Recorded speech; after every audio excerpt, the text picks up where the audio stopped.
Today is Friday, April 2nd, 2021. Coming up on Roland Martin Unfiltered. Voter suppression by Republicans in Georgia has cost Atlanta the 2021 All-Star Game as Major League Baseball pulls out of the Peach State. We'll talk with Howard Bryan of ESPN about the ramifications of this decision. The U.S. Capitol is on lockdown after the Capitol police officer was killed in a car attack, and a man was killed by police there, affiliated with the Nation of Islam. The murder trial of Derek Chauvin wraps up this week with some of the most damning testimony from a Minneapolis police lieutenant. And the fight for voter rights continues in Georgia and Texas, especially Texas, where corporations are coming out against voter suppression bills there. Coronavirus cases are on the rise. Is this the fourth wave? We'll talk with Dr. Ebony Hilton about that. And the jobs report dropped today, and there's good news and bad news. We'll talk with economist Dr. William Spriggs. And how much of President Joe Biden's stimulus bill will go to education. We'll discuss that in our Education Matters segment. It is time to bring the funk on Roland Martin Unfiltered. Let's go.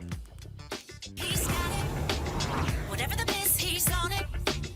Whatever it is, he's got the scoop, the fact, the find. And when it breaks, he's right on time and it's rolling. Best believe he's knowing. Putting it down from sports to news to politics. With entertainment just for kicks, he's rolling. It's on go, roll, y'all. It's Roland Martin, yeah. Rolling with Roland now. He's funk, he's fresh, he's real, the best, you know he's Roland Martin now.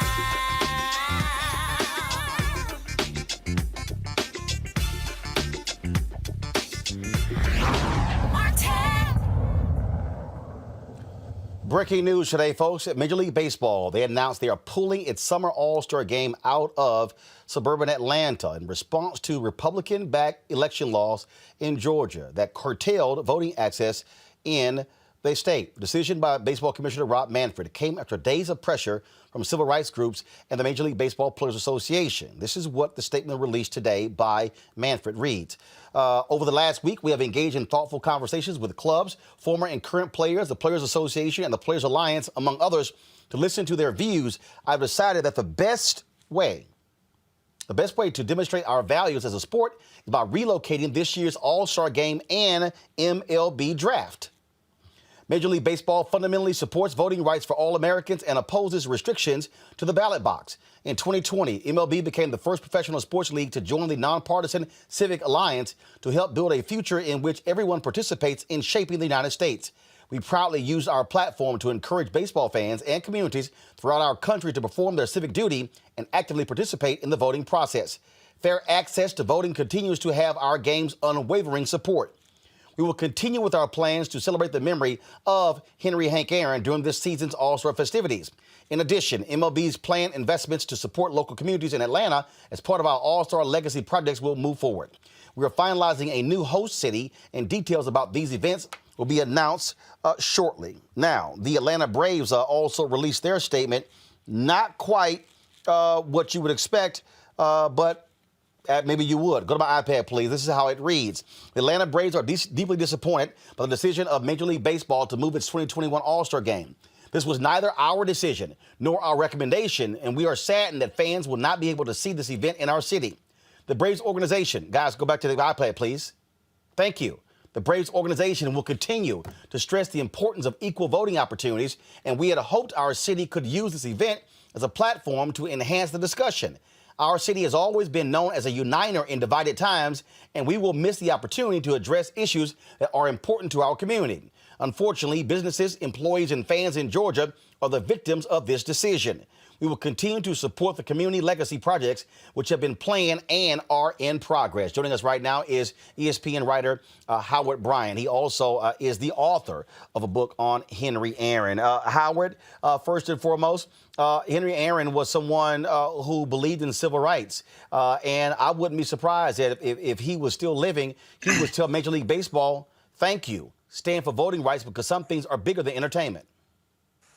Yeah, no question about that. And I think that baseball found itself in a box. What were you going to do? Are you really going to celebrate Jackie Robinson Day on April 15th? Are you going to celebrate Hank Aaron Day on April 8th when he broke the record, 1974?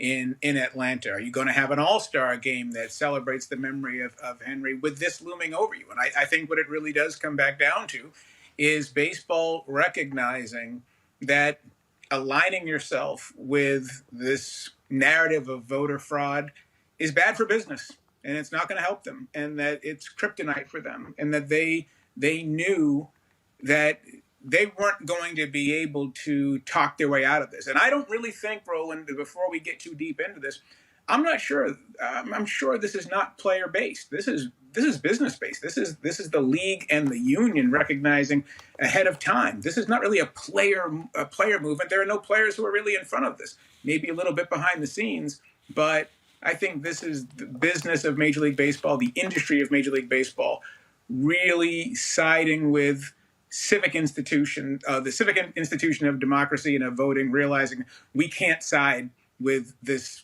narrative of voter fraud.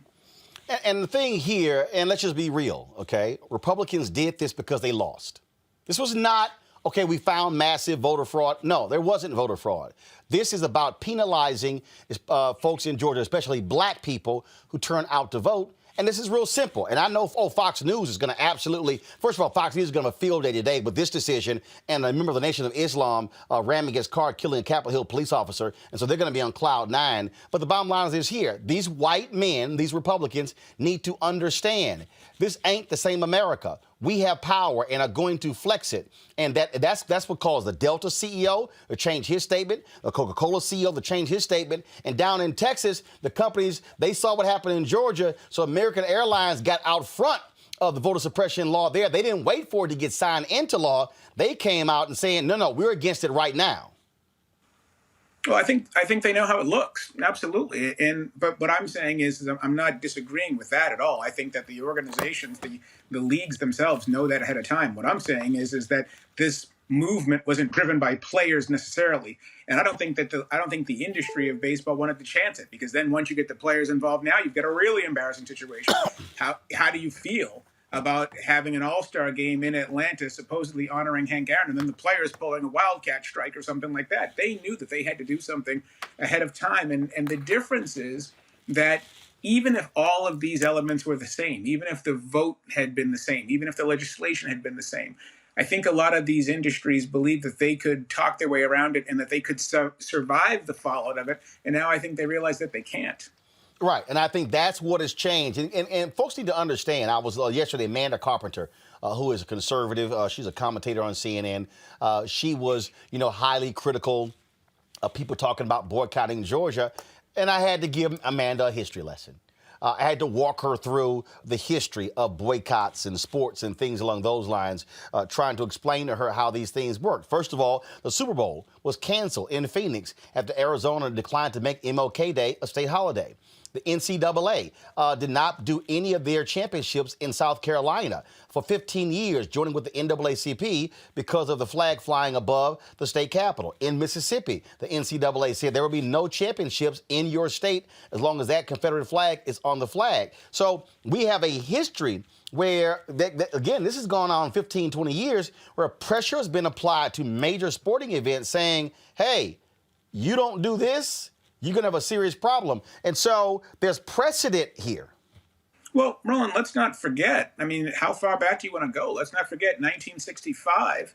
You have the AFL All-Star game that was moved from New Orleans to Houston because the black players couldn't get taxis and hotel accommodations.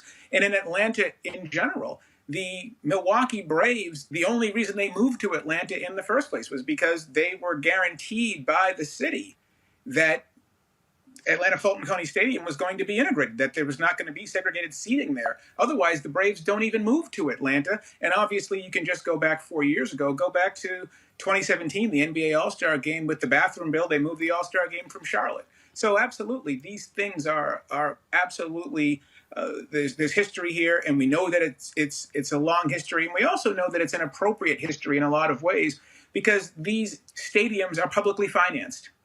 And because they're publicly financed, it's not as though it's simply just a private decision that these leagues can make. There is pressure to be applied here. And I think there's something else that needs to be considered too.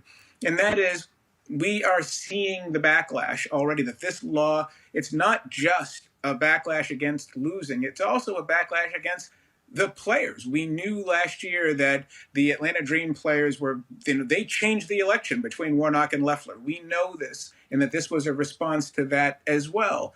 And so at some point, it would have been very interesting to see what the players are going to do moving forward, because it's not just the sensation of creating some sort of change in the vote in the moment. It's also being prepared to mobilize when the backlash comes. And as we're seeing right now, this is part of the backlash. And what's also interesting here, Howard, you've got Republicans in more than 40 states proposing voter suppression bills.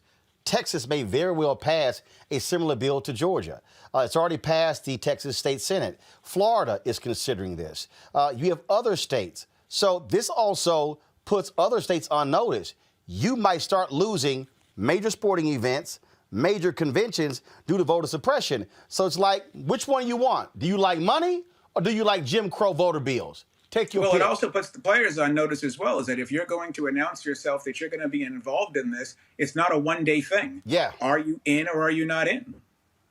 Absolutely, absolutely. So I certainly applaud Major League Baseball's decision. You're absolutely right. They got ahead of this. They didn't wait for the Players Union to release a statement saying, let's bounce out. Tony Clark, of course, did say he would be talking to players. But this was, again, a move. It came after President Joe Biden gave an interview where he supported pulling the All-Star game out. That also gave them some cover. Of course, the governor in Brian Kemp is not happy at all. Again, all of these white male conservatives won't be happy. Yeah, but Roland, I'm sorry to interrupt you. There's one other thing that we really should consider with this too, when we talk about this being player-driven or not being player-driven, is that baseball is the most conservative of the three major sports in America, not including hockey, obviously.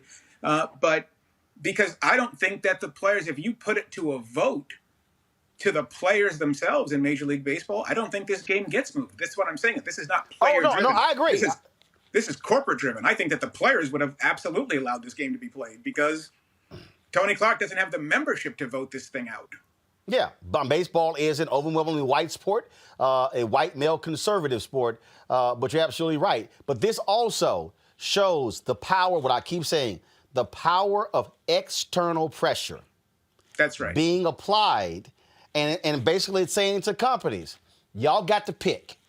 You going to stand with them or you going to stand with what's right? They can't dance around it. And in fact, Delta and Coca-Cola and others tried to dance around it. The Georgia Chamber of Commerce tried to dance around it when it was being considered. And they really didn't come out until after it passed and they got that heat. But that's why the external pressure matters. Yeah, no question. Howard Bryant, ESPN, we certainly appreciate it. Thank you so very much. Folks, you want to get his book on Henry Aaron. Absolutely great. And also, Howard, the title of your book that deals with sports activism. That is The Heritage, Black Athletes Who Divided America and the Politics of Patriotism from 2018. So the control room, do me a favor, y'all be sure to grab both of those book covers, and I'll flash it later in the show. So, Howard, we'll try to get you some royalties. I need my slices of pizza. Huh? I said I need my slices of pizza. That's my royalty. All right, we'll hook you up. I appreciate it, brother. Thanks a lot. Thanks, man. All right, let's go. Appreciate it. Always a pleasure. Let's go to our panel who joins us right now to talk about this decision, and we'll get to other events in the news. First off, Mike Imhotep, who joins us right now.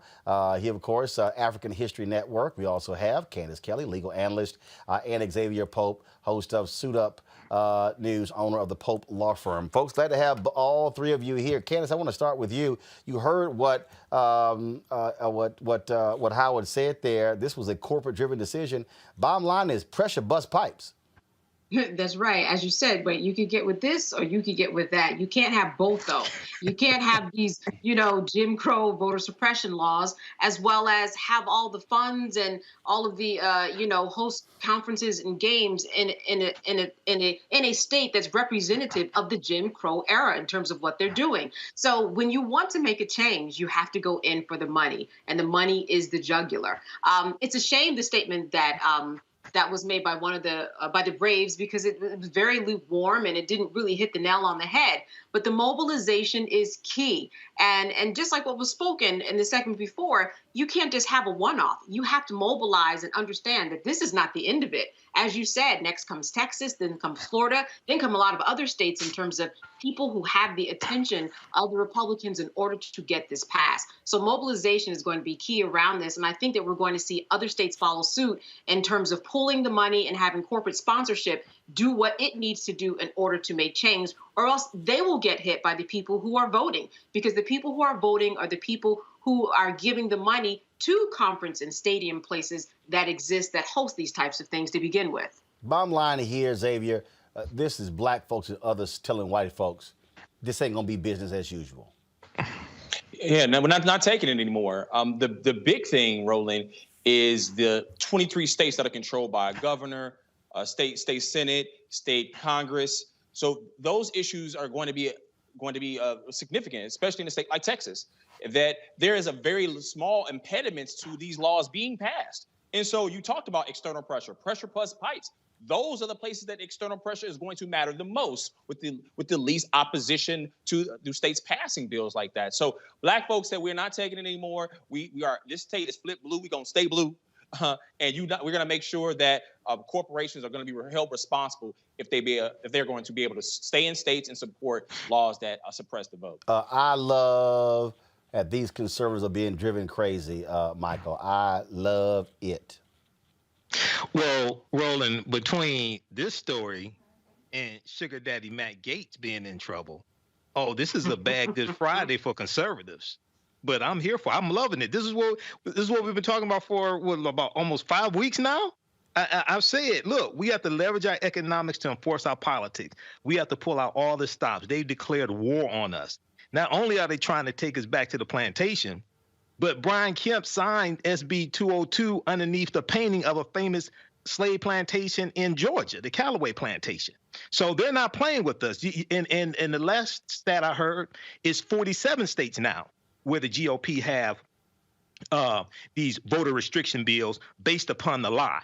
So we go back to, as your guest just said, we go back to 2017 when the NBA moved the All-Star game from Charlotte, from Charlotte, North Carolina. There's a history of this, all right? But then we go back to, and I have to keep bringing this up, you go back to the state of Indiana, 2015, the transgender bathroom bill. There was so much corporate pressure that the state legislature changed the bill after about a week. There was so much corporate pressure, okay? So this is just the first warning shot. There's more to come. And then we saw 72 African-American executives came out in opposition to these to these voter restriction bills as well. That's huge. We haven't seen something like that before. But this is also why I think what has to happen is, Candace, folk got to say something before the bill gets signed into law. I mean, let's just be clear. Arthur Blank, co-founder of Home Depot, who owns Atlanta Falcons, he finally spoke up after signing into law. Coca-Cola, Delta, after signing into law. Those black executives said nothing while it was being debated. They said it after signing into law. If you had said something before it was signed into law, it may not have been signed into law. Right. Exactly. Reach. Right.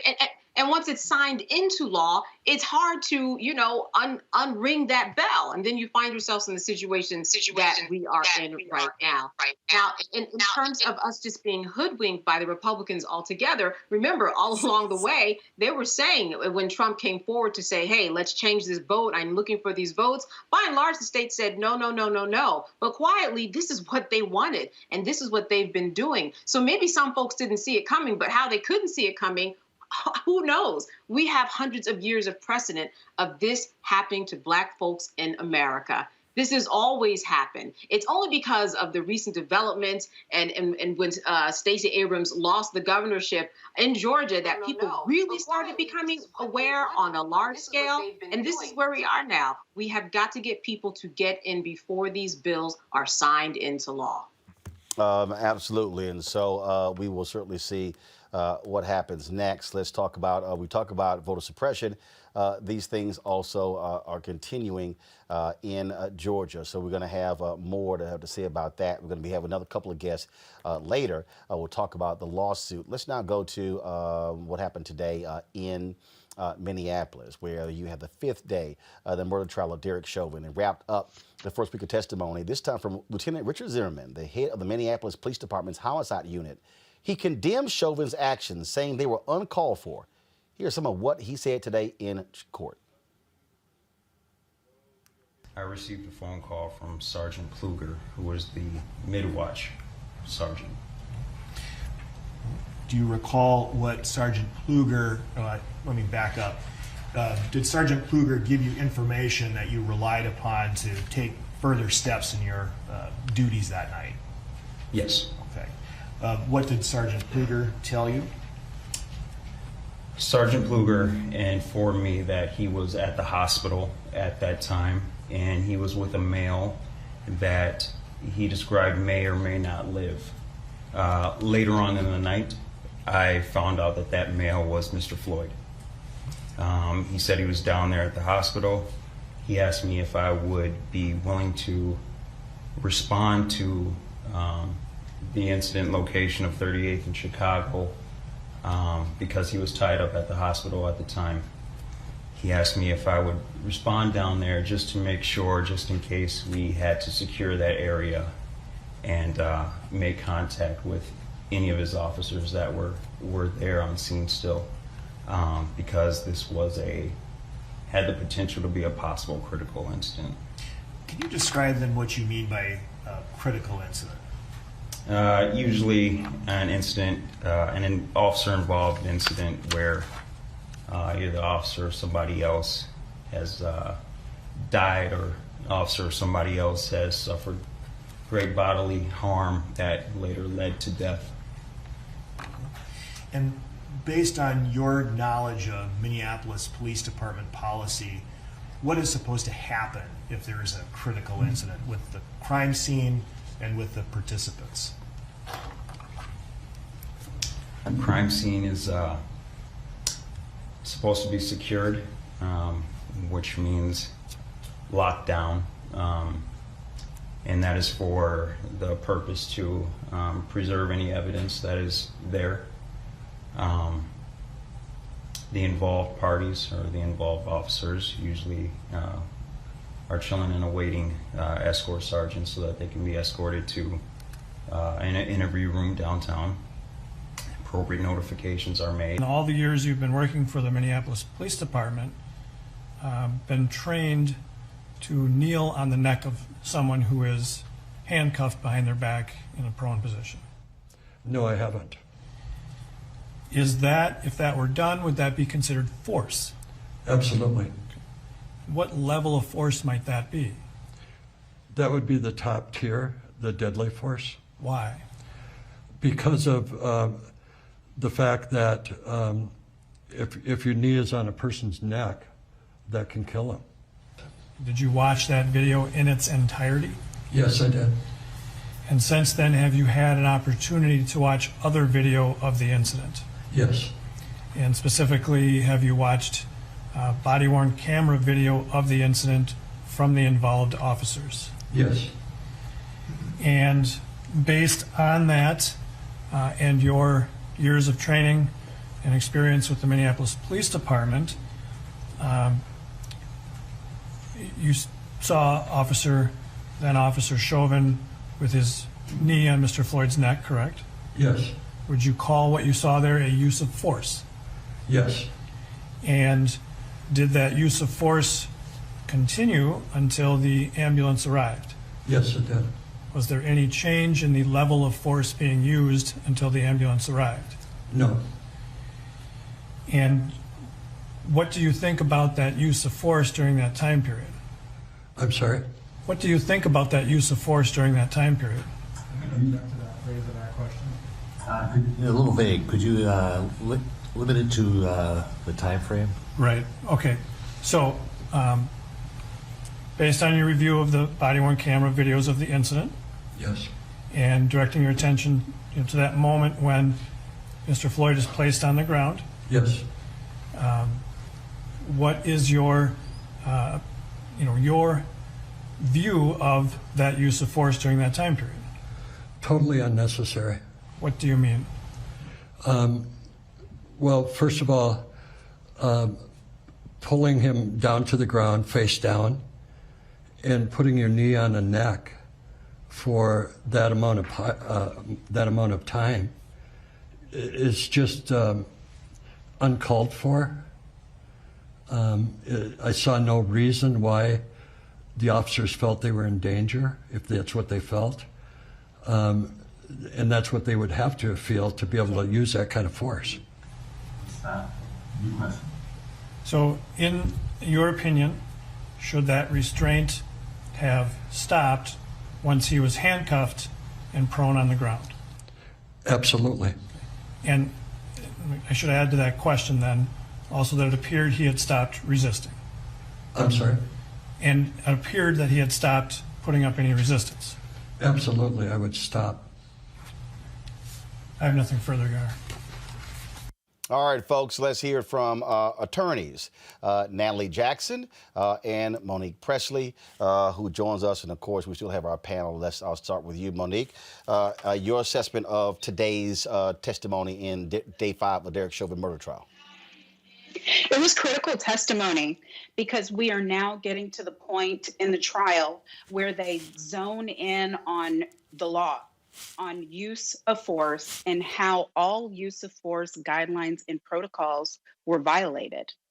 So it's going to be important that as we move on, that we hear from people who are on the force who know that in the same or similar situation, they would not have acted in that manner. Natalie? I 100% agree with Monique. This is the testimony that will prove up the murder 2 charge. In murder 2, they have to prove that not only did Derek Chauvin kill George Floyd, which is a causation issue, they also have to prove that he committed an assault and battery on George Floyd. That's what excessive force is.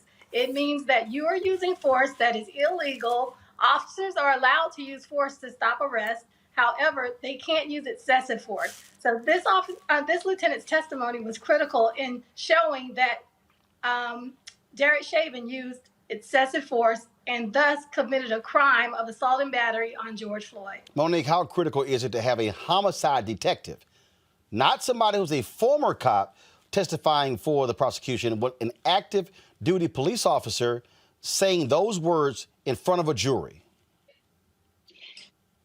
It's the closest we've gotten yet, as I said, to bearing down on the question that's before the jury. I agree with what Natalie said. And as I said yesterday, sure, there are lots of things that are happening that are emotional testimony that pull on the emotions, the feelings, the anger, the rage, the hurt of jurors. But at the end of the day, they're going to be instructed not to follow their emotions, but to lean on and hear the instructions of law, to apply the law, to evaluate the witnesses, and to make a determination of whether this officer utilized appropriate, necessary force. And we know for sure that he did not. There was one other thing that was important, though, when Sergeant Edwards was talking at the beginning of the day, giving testimony, and said that when he got on the scene, he followed protocol in asking the 2 involved officers to turn on their body cams. Now, what prosecution wasn't saying at that point, but I know they will say, is that those body cams never should have been off. If they were interacting with witnesses after Mr. Floyd's body, because Mr. Floyd was gone, after his body was loaded into the ambulance and taken to another location, if they spoke with witnesses, if they talked to each other while they were waiting in the cruiser, they should have had those cameras on because they had been involved in what could have been and actually was a crime scene. So the fact that he showed up, followed protocol, told him to put them back on and then have a seat meant that he fully had sized up what was going on that scene. And then obviously others came and took over for him. But that's missing evidence. That's destruction of potential evidence and time where we have no idea what those officers were doing or what they were saying until ultimately they were examined much later on and they were taken to another location. But that also is powerful, Natalie, because again, by having these cops testify to that, it shows the kind of reckless behavior of the officers on the scene, and that caused the death of George Floyd, whether or not that knee on his neck caused his death, and whether or not that death was a battery, which is murder 2, or whether or not he did it with a depraved heart, which is murder 3, or whether or not it was reckless indifference, which is manslaughter. Candace Kelly, I want to bring you in your assessment of today's testimony. Well, listen, this is really unprecedented. You don't often have cops taking the stand and talking poorly against other cops. We even heard from his supervisor talking about him being a subordinate and leaving out parts of the story, that part being that he left his knee on his neck for 9 minutes and 29 seconds. So I think that this is huge. I think that this is something that jurors will look at and say, this isn't something that we see before. These people are turning on him, so to speak, and taking the stand. And then we also heard testimony that Derek Chauvin takes a continuing education class every year. And in this class, as we heard this homicide detective talk about today, they learn about this specific technique and not to do it, and the unreasonable force and what happens when it's used, that it causes death, and which is what he said on the stand right there. So, we see him vociferously taking notes, Derek Chauvin. I'm not sure why he was taking notes during that time, because he's been to that class every year and knew better, but he didn't do better. As the opening statement, the prosecution, and they said, he didn't let up, he didn't get up. He didn't let up, he didn't get up. And the prosecution has had an amazing week in proving that up till today when they let out midday. Xavier? Really great testimony that was there by Zimmerman, stating that once the threat level went down, then there should be some action being taken to make sure that the person is secure. Well, that didn't happen here. And it's pretty compelling to have police officers basically saying, hey, this is completely different than what's normally required on the scene to be able to secure an arrestee. So it's huge to show that they're excluding the activities of Derek Chauvin directly from what is acceptable. And you saw John Edwards, he was on the stand and he seemed visibly shaken by what was going on, even though he did a good job of walking through his testimony. So a lot of the witnesses we've seen on the stand have been emotionally shaken. And I think that has a big impact on the jury. Monique, final comments from you and Natalie. Would you say that for the prosecution, this was a very strong opening week? Absolutely. They did their job this week, but this is, in my estimation, the easier part of the job, in that they control their witnesses. They have well prepped their witnesses. They have a strategy in place. They're executing that strategy. There weren't really any surprises. When we start the remainder of the case, and I don't know how much longer they'll be putting on their case. They say we're going to be going until the end of April, but at whatever point it turns over to the defense, that's going to get much more difficult, because the defense is going to try to switch defendants on us and make George Floyd the defendant. So the prosecution will have to be ready for that game plan. And the only other thing that I would say is, it's important for people to understand that we don't have to prove intent here. It doesn't matter whether Chauvin intended to kill George Floyd or not, whether it's second degree, third degree, or second degree manslaughter. It is only important to show that it was a contributing cause, that it was a superseding cause is not even necessary, but one of the causes. So when the defense is saying it was drugs, it could have been. When the defense is saying it was his heart, it could have been. But would it have happened but for the knee on the neck and all of the injury and restriction of blood flow and air that caused? So that's a much easier case to prove. And if everything is right in the world, the jury will reach the right decision. Natalie? I think that the prosecution had a great week. I think that they weaved in their theme throughout all the witnesses. In the opening statement, Jerry Blackwell promised that there would be a bouquet of humanity, and he put that on with the witnesses who were there trying to help George Floyd. He also said that in your care is in your custody is in your care. That was a part of his theme. didn't get up, didn't let up, as one of the other panelists said was a part of his theme. They are proving everything that they promised the jury in opening statement, and I think that they had a banner week this week. Natalie Jackson, Monique Presley, we surely appreciate it. Thanks a lot. Thank you. Thank you. Thank you very much. Going to a break. We come back. COVID cases are on the rise. Up next, we'll chat with Dr. Ebony Hilton about that. You're watching Roland Martin Unfiltered. Back in a moment. America is starting to breathe again. A decent man as president, a plan to protect us. It feels almost normal, but it's not. Republicans still will not admit that President Biden was legally elected, which means they don't believe in democracy. They believe an election is only legitimate if they win. That's not democracy. Their plan? Pass voter suppression bills to block minorities from voting, take back Congress, impeach President Biden. We refuse. We refuse to accept the end of the American experiment. We refuse to allow anti-democratic autocrats to steal our country. We choose to fight, and we will not lose. Join us.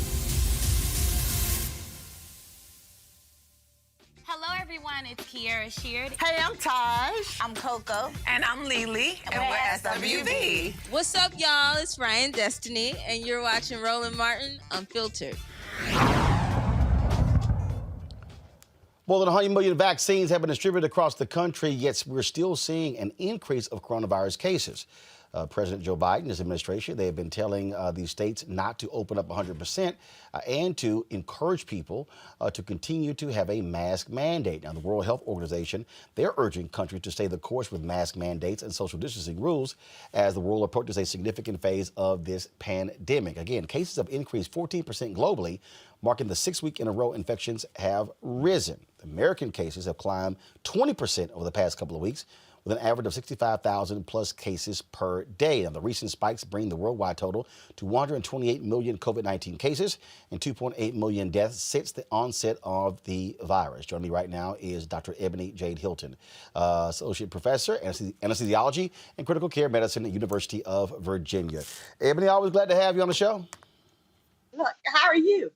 I mean, it's been a long time. It has been, but you've been a little busy as well. I'm good. I'm waiting for April 9th when I get my second Moderna vaccine shot. Picked my parents up from the airport today. Both of them have both of their shots, and so they're happy about that. We now have the CDC also saying that if you people have had their shots, it's safe for them to travel. But let's talk about these rising cases. Folks cannot get lax and get comfortable. Right. You know, it's one of those things I've said from the very beginning. Our behavior is more risky for us than COVID will ever be because people just don't want to be patient with the fact that we're in the middle of a pandemic and we're almost to the finish line. At this point, over 100 million people have had at least one dose of COVID vaccine. We're 30% there. We need to get to 80%. If we can be patient for a few more days until we can get more people vaccinated, we can get back to normal life and keep people alive. Again, you have these states lifting these mask mandates in Texas, in Mississippi, other places. Alabama did not. Of course, you got Governor Ron DeSantis in Florida being a complete asshole every time we turn around. And these people are acting like, oh, this is no big deal. See, everything is just fine. But infections are still there. Deaths are still there. And even though we hit 100 million vaccinations, that still ain't the whole country. And the biggest group, these white Republican men, they're the ones who don't want to get vaccinated. So we still got to deal with them walking around not vaccinated. Right. And what we're seeing, if you look at the numbers for white America in particular, we are seeing a dramatic increase. We've gone from back in September, about 9,000 white people died. October, about 10 to 12,000 white people died. Then when we hit Thanksgiving, Christmas, New Year's, there's a tremendous jump to 27,000 to 42,000 to 47,000. And between February to March, we had 58,000 white Americans die from COVID. In relation, 10,000 Black Americans died from COVID between February and March. So that tells you just how big of a difference. And at one point, Black people, we were 5 to 6 times more likely to die from COVID. Now it's been cut down to 1.9 times more likely to die. And it's not because less Black people are dying. It's just that more white people are dying.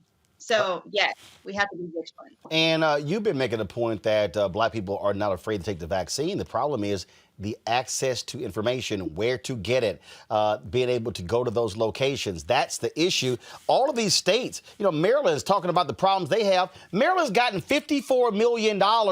I'm like, where's your media campaign? Why are you not aligning with people who can drive people to vaccinations? It's like they've gotten total $500 million distributed by the White House. There was some $2 billion, of course, assigned by Congress. And I'm like, with these states, what are you doing? Right. I mean, it's one of those things, too. Again, when we're talking about this pandemic, after this whole thing is done, what I don't want people to get comfortable with is us going back to what led to these disparities in the first place. They need to take those $1 trillion that they're now pumping into the system and plant hospitals within our community.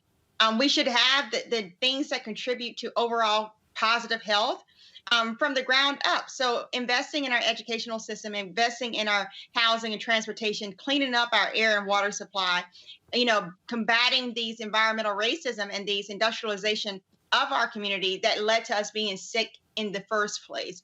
So yes, they can do these mobile clinics, and I'm very happy for them right now because like we said, many Black people are not saying they don't want the vaccine. Many are saying, I have questions, and that's appropriate. You should always question things. But they just want to be educated about, tell me what you're putting into my body. And once I can make that decision, if this is a risk, benefit calculation, if I see that it's riskier to get COVID than for get the vaccine, then many Black people are saying, when is it my turn to get my shot? So make it available to Black people and then set up permanent structures within our community so we don't have to go through this ever again. Absolutely. And please repeat again for the idiots out there who say, man, these dumb masks don't work. It's one of those things. And when we're looking at the vaccines this week alone have just really showed that they are effective. Pfizer put out their 6-month data and looking at clinical trials, and 91% effective for those at 6 months out. That's tremendous. So I was happy. I'm walking around smiling and bouncing. I mean, I have mask lines on my face because I'm still at work right now, but I'm happy. And then we showed that it's effective also in kids 12 to 15 years old. I have a 16-year-old niece and nephew that I'm thinking about, and how can I make sure they're protected? So yes, we have a medicine that can work. People, trust the process. There's millions of us now that have been vaccinated, and we don't have horns. We're not changing colors. Nothing has happened. Protect yourself, protect your family, stay alive to see 2022. That's it. All right, Dr. Ebony Hilton. Rochelle, appreciate it. Thanks so much. Always good to see you. Y'all, Ebony was tweeting last couple of days. She is sick and tired of this cold weather in Virginia. And trust me, this morning, the feel like was 27. And you were the first person I thought of when I said, seriously, I got to put some fleece on. Yeah, I'm mad. I'm all the way mad. And I don't even have a big coat with me. This is it today. So I'm going to freeze when I get out of here. But all right, Doc, we appreciate it. Thanks a lot. All right, y'all take care. All right, then. Let's go back to my panel. Michael, I don't know why these people are so hard-headed, okay? Look, bottom line is put a damn mask on. Look, stay safe, be protected. I don't get the drama. Well, you dealing with the same people who are purporting the big lie.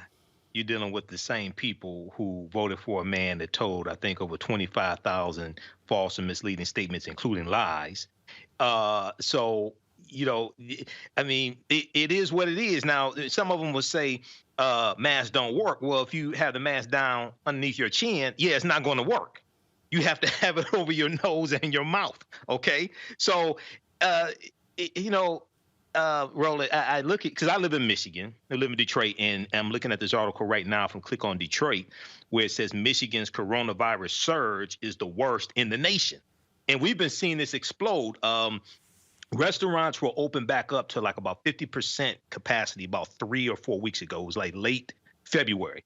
And we've seen a huge increase in cases since then. But see, the other thing is, it's not just restaurants, is that a lot of people are suffering from coronavirus fatigue, and they're letting their guard down and not wearing masks, okay, and not practicing social distancing. But then you have the MAGA crowd that are just ignorant, like 365. So they gonna learn. That's all I have to say, Roland. They're gonna learn, okay? But we have to protect ourselves, man. Seriously. It is crazy, Candace, how these Republicans are so stuck on stupid who listen to Trump. I mean, and they truly believe some of the dumbest stuff in the world. Former House Speaker John Boehner has a new book out. They have the excerpts out where he talks about how he said, what the hell happened to the Republican Party? He said where the Mark Levins of the world and the Sean Hannitys and Roger Ailes, they took over and became these absolutely conspiracy theory, crazy nutcases. I mean, he lets them have it, and we're seeing the result in terms of their feelings about COVID. Yeah, and you know what's going to happen, Roland? It's going to be something completely drastic that's going to happen, that's going to have to take place in order for the people in South Dakota or Mississippi, who don't have these stringent mask requirements, for something to happen. And this is why places like France are once again going into another lockdown, possibly. We see countries that have over and over again had to go into lockdowns. I don't know why people won't get the point, except that there's a built-in privilege, there's a mechanism that people have that think that they are above and beyond a virus that has affected millions of people. That's the only reason I can think of. Ego and privilege. There's no other way around it. But until something drastic, until it hits home, literally for these people, I don't see it's going to make a difference, because every time we get close to that finish line, passing that baton to the next person, they drop the baton. And when one person or one state drops the baton, then they run back over to the other state. They give other people COVID. Look what is happening and happened down in Florida during spring break. All those kids went down there, then came back to their respective states. That's got to be a part of the problem, too. There were masses of people piled up on top of each other. But that's youth for you. That's Republicans for you. That's privilege for you. Xavier, I'm like, y'all go on die then. Go on kill yourselves. Stay the hell over there. But y'all kill. If you want to be that damn dumb, go on kill yourself. Go on right ahead. Because look, ain't no flip side to death. I mean, look, for all them white conservative evangelicals out there who talk about how they love Jesus, I'm trying to let y'all know, y'all ain't Lazarus. He is not about to come down and y'all ain't coming back. But go on ahead. But the issue is with that, is that in the last couple of days, right after the spring break incident, Ron DeSantis pushes the Florida legislature to pass COVID-19 liability protection. And we're seeing this all across the country, especially in conservative states. And so you'll die, and the conditions are made more dangerous in various establishments, but then you get hurt. Now in Florida, you have to prove whether a business has acted without good faith or against the law, and so making it extremely difficult if people do get sick of COVID, they do have issues to be able to sue businesses that aren't operating properly in the states. Let me be real clear. Y'all want to go ahead and die from COVID? Y'all want to chance it? Let me tell you something. My neighbor said, "Oh man, COVID ain't no big deal." He said, "Our whole house had it." I said, "You white?" I said, "I'm black. I ain't trying to chance COVID. I ain't trying to get a damn thing." So I said, "Y'all keep COVID the hell over there." I'm like, "Don't come here." No, we don't have 6 feet. I need you 18, 20 feet. Y'all stay on over there, because I ain't trying to play around with COVID. I'm good. Yeah. I'm good. But the other thing is, Roland, they're long-lasting side effects. That's what I'm saying. Dude, my lawyer has said she's got to transfer some my cases because she's dealing with the after effects. She had COVID a year ago. She literally has to stop working because COVID is still impacting her 1 year later. Right. They're long-lasting side effects. People can go months without their taste coming back, taste buds, sense of smell. Also, there's a term called long haulers. And this applies to a small percentage of COVID-19 survivors that have these long-lasting side effects. There's impairment to cognitive impairment that some of them are experiencing, different things like this. NBC News has a big article on this. So the surviving the virus is just one thing. You're also you also could be possibly dealing with long-term side effects, even though you survived the virus.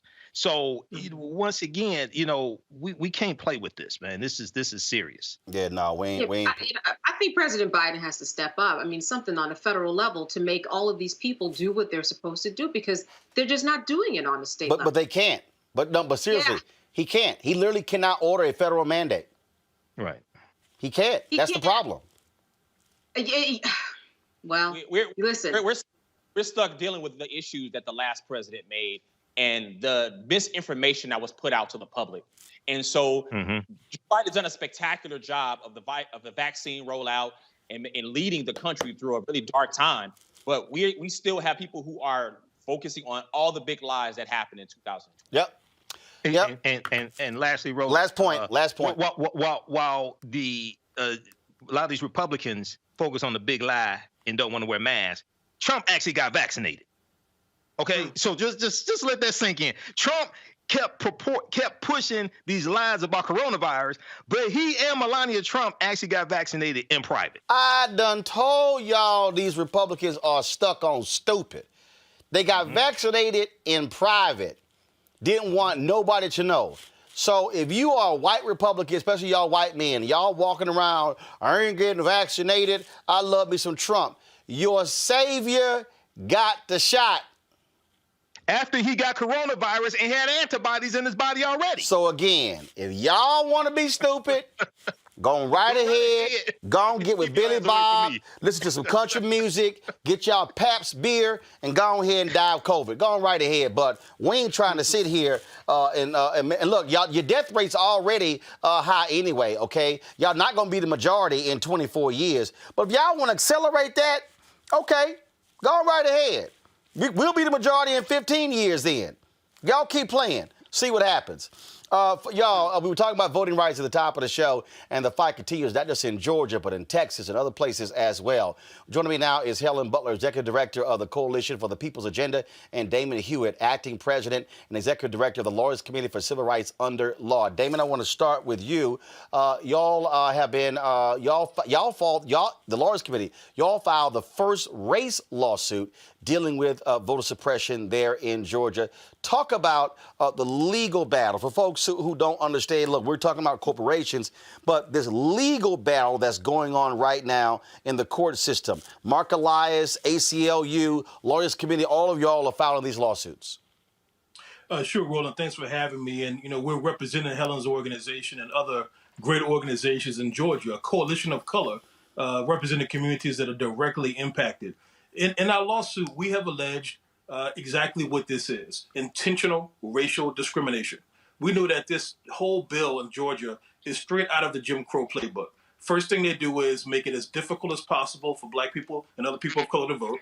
The second thing is they criminalize ordinary behavior where communities help each other when they're standing along lines. And the third thing is they tell you, oh, this is for your own good because we have to preserve the so-called sanctity of the elections process.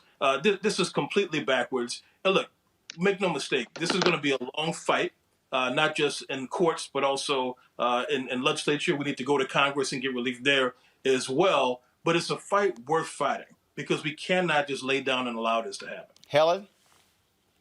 Yeah. Well, I tell you, Roland, thank you again for having me here. And truly, we are here fighting voter suppression in Georgia.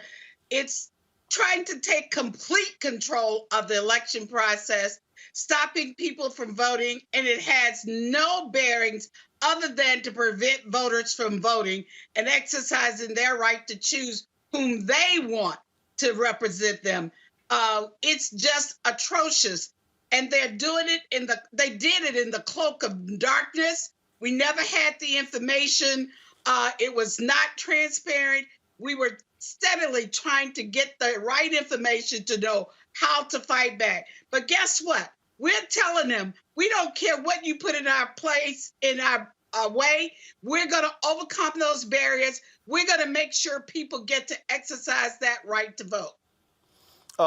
Damon, the thing here, when we talk about these legal battles, it makes your job harder when the Supreme Court invalidated Section 4 of the Voting Rights Act, Duty Shelby v. Holder. And again, and Republicans are trying their best not to mention race, to allude to race. So what do y'all have to show? What's the level of harm you have to show when filing these lawsuits to get judicial relief? Well, first of all, we know that there's demographic shift in the state. There's a growing electorate of color. And this isn't just about what happened in 2020 or 2022 going forward. It's about the long game for these folks. It's about trying to stem the tide of demographic shift. The second piece is that we know that when you take away the early voting sites, when you take away the options for where you could drop off your absentee ballot after hours or outside of these buildings, we know that it's going to hit your densely populated urban areas where black folks live in this state. But also we know that these kinds of provisions that make it easier for people to vote safely disproportionately impact communities of color who are hardest hit by COVID, which you just talked about in your last segment. And so having a foreknowledge of all of this to us builds a strong case for intentional discrimination. Helen, you talk about the ballot there. We'd love to get your thoughts on Major League Baseball pulling out of the All-Star game and these corporations finally stepping up and speaking out against this bill. Well, we are glad that our corporations decided to take a decisive stand. A little too late, but they took a stand. But we're glad the Major League Baseball decided to be very proactive. And of course, our legislators have to understand that the things they do have consequences as well. So while we don't want our people to be impacted, but sometimes we have to sacrifice to get what we need. And so we were happy that the Major League Baseball decided to withdraw the activities here in Georgia. All right, then. We'll certainly appreciate it. Keep up the work. Damon, the work the Lawyers Committee does is critically important. Of course, we were highly supportive of Kristen Clark when she led the Lawyers Committee. She, of course, is waiting for her hearing to become the head of the Civil Rights Division of the Department of Justice, and will be supportive of her in that effort as well. So y'all doing a great job. And anytime y'all are filing those suits, be sure to let us know. We'll be sure to have you on the show to let our audience know the great work that y'all doing. Helen, thank you for the great work you're doing as well. Thank you. All right, folks, got to go to a break. We come back. We're going to talk about the economy. Jobs report. Ooh, it was a big one. Bill Spriggs, black economist, will join us next. And y'all might say, why did I say that? Because, see, this is why Roland Martin Unfiltered matters. See, when you look at these other news shows, and you can look at all of them, go to MSNBC, go to CNN, go to Fox, go to ABC, NBC, CBS. How many times are you going to see them talking to black economists about the economy? Very rarely. Same thing when you talk about having Damon on and the lawyers talking about Howard Brown in sports. That's why it matters for you to support Roland Martin Unfiltered. You can join our Bring the Funk fan club, folks, and that allows you, of course, us be able to depend on you to support what we do. You can do so via Cash App, $RM Unfiltered, PayPal.me/R Martin Unfiltered, Venmo.com is RM Unfiltered, Zelle is Roland@RolandSMartin.com or Roland@RolandMartinUnfiltered.com. And you can, of course, send a money order to New Vision Media, Inc., 1625 K Street Northwest, Suite 400, Washington, D.C., 2006.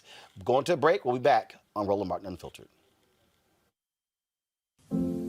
I believe that it's movement time again. In America today, the economy is not working for working people. The poor and the needy are being abused. You are the victims of power, and this is the abuse of economic power. I'm 23 years old. I work 3 jobs. Work 7 days a week. No days off. They're paying people pennies on the dollar compared to what they profit, and it is time for this to end. Essential workers have been showing up to work, feeding us, caring for us, delivering goods to us throughout this entire pandemic, and they've been doing it on a measly $7.25 minimum wage. The highest check I ever got was nearly $291. I can't take it no more. You know, the fight for 15 is a lot more than about $15 an hour. This is about a fight for your dignity. We have got to recognize that working people deserve livable wages. And it's long past time for this nation to go to 15 so that moms and dads don't have to choose between asthma inhalers and rent. I'm halfway homeless. The main reason that people end up in their cars is because income does not match housing cost. If I could just only work one job, I could have more time with them. It is time for the owners of Walmart, McDonald's, Dollar General, and other large corporations to get off welfare and pay their workers a living wage. And if you really want to tackle racial equity, you have to raise the minimum wage. We're not just fighting for our families, we're fighting for yours too. We need this. I'm going to fight for it until we get it. I'm not going to give up. We just need all workers to stand up as one nation and just fight together. Families are relying on these salaries, and they must be paid at a minimum $15 an hour. $15 a minimum. Anyone should be making this to be able to stay out of poverty. I can't take it no more. I'm doing this for not only me, but for everybody. We need 15 right now.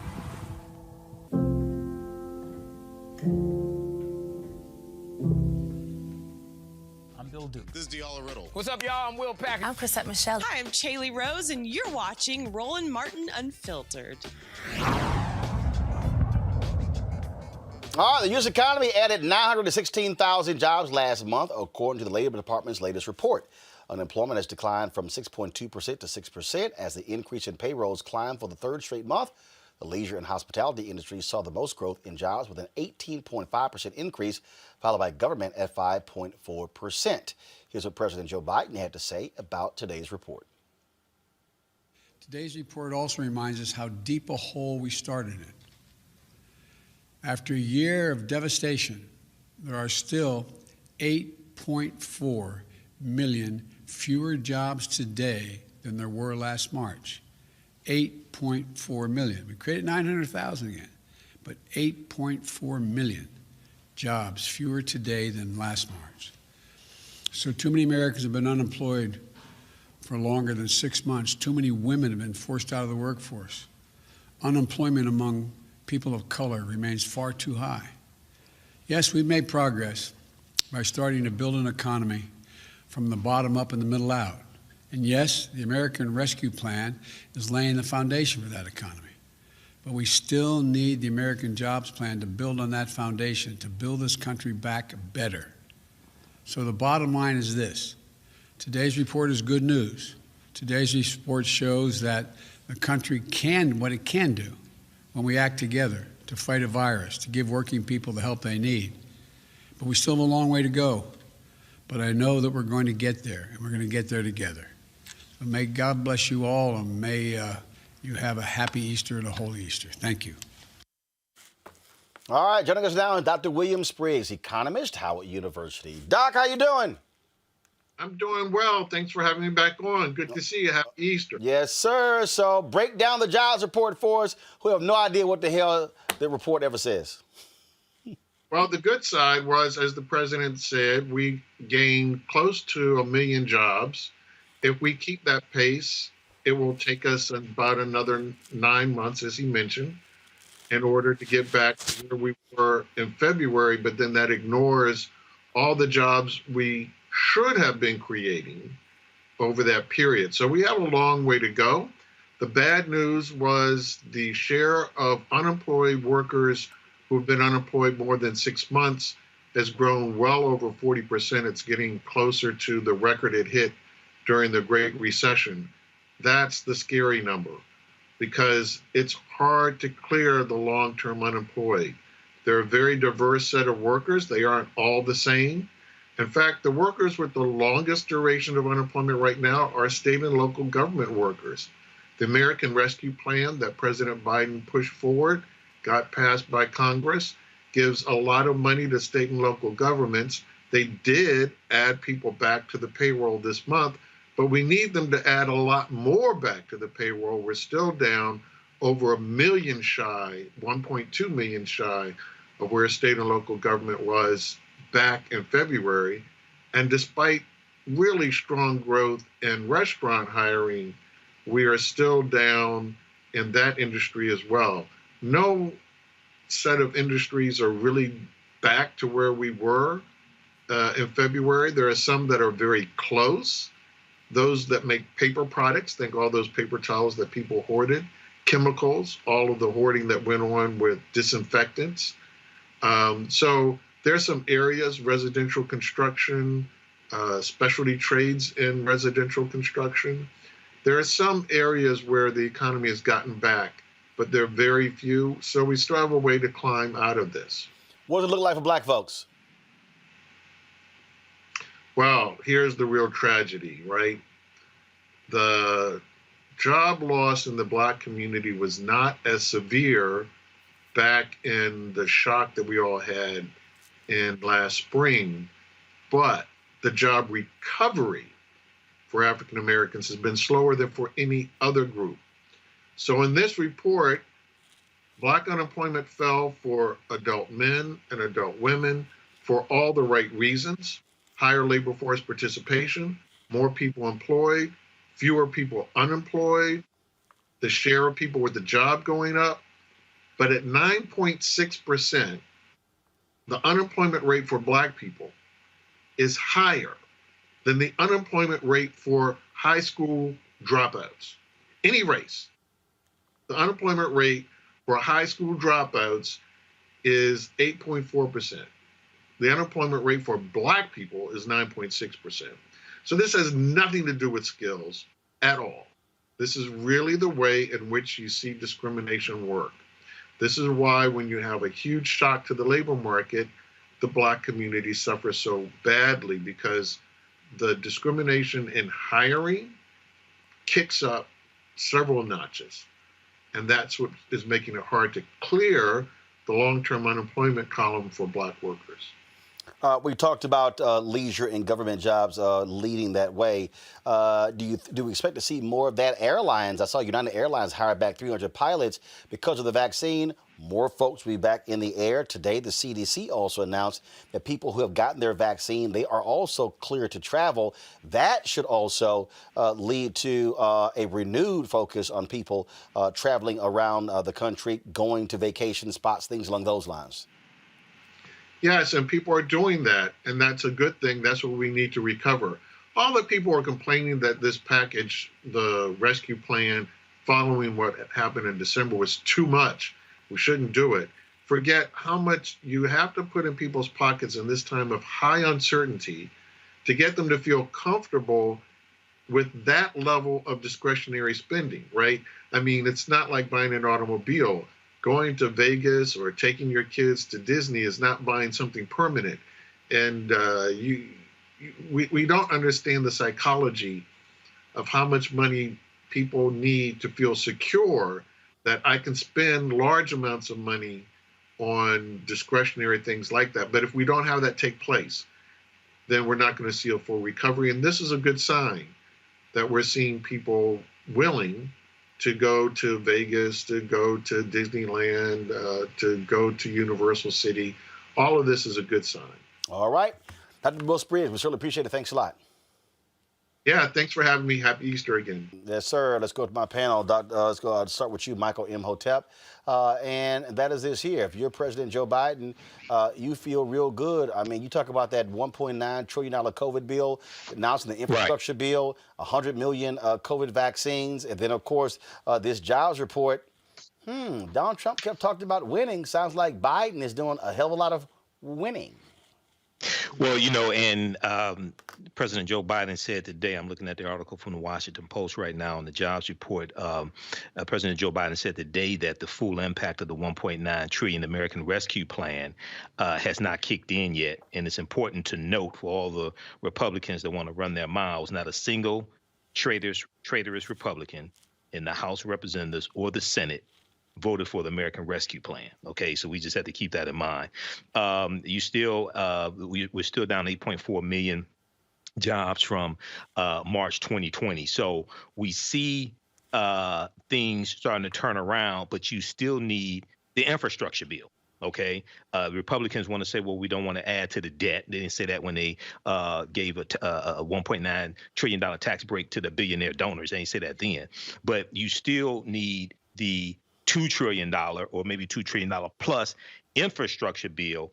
But, you know, this is a good sign. But I think what really we have to zoom in on is tackling this discrimination when it comes to hiring that disproportionately impacts African Americans. OK, that and then also the fact that the jobs lost due to coronavirus had a disproportionate impact on women, especially African-American women, okay, who already earn, African-American women already earn, I think it's about between 63 to 67 cents on the dollar, depending upon which year you're looking at. This is what Black Women's Equal Pay Day is about. So this is some positive news, but we still have to keep pushing forward.